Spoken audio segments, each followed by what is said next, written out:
തെരുവിൽ സുവിശേഷം പ്രസംഗിച്ചതിന് പിരിച്ചുവിടപ്പെട്ട സ്കൂൾ അധ്യാപകന് ഒടുവിൽ നഷ്ടപരിഹാരം നൽകി സ്കൂൾ അധികൃതർ.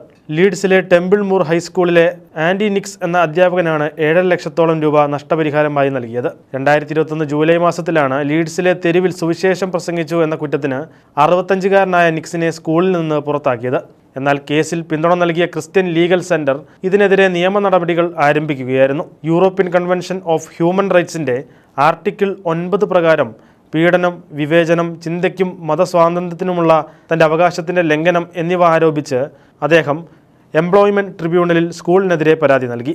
ഇതിനെ തുടർന്നാണ് സ്കൂൾ കേസ് ഒത്തുതീർപ്പാക്കാൻ മുന്നിട്ടിറങ്ങിയത്. ഞാൻ യേശുവിനെ സ്നേഹിക്കുന്നു. എൻ്റെ ക്രിസ്തീയ വിശ്വാസം എനിക്ക് വളരെ പ്രധാനമാണ്. മറ്റുള്ളവർ ഈ സുവാർത്ത അറിയുകയും മനസ്സിലാക്കുകയും അവരുടെ ജീവിതത്തെ പ്രത്യാശയുള്ളതാക്കുകയും ചെയ്യണമെന്ന് ഞാൻ ആഗ്രഹിക്കുന്നു. എന്നാൽ എൻ്റെ ആവിഷ്കാര സ്വാതന്ത്ര്യത്തെയും വിശ്വാസത്തെയും ഹനിക്കുന്ന പ്രവൃത്തിയാണ് സ്കൂൾ അധികൃതർ ചെയ്തത്, നിക്സ് പറഞ്ഞു. കേസ് ഒത്തുതീർപ്പായതിൽ സന്തോഷമുണ്ടെന്നും എന്നാൽ ക്രിസ്ത്യാനികൾക്ക് തങ്ങളുടെ ഉപജീവനമാർഗം നഷ്ടപ്പെടുമെന്ന ഭയമില്ലാതെ പരസ്യമായി തങ്ങളുടെ വിശ്വാസം ചർച്ച ചെയ്യാനും പ്രസംഗിക്കാനും പ്രകടിപ്പിക്കാനും അനുവാദമില്ലാത്തത് ആശങ്കാജനകമാണെന്നും നിക്സ് പ്രതികരിച്ചു.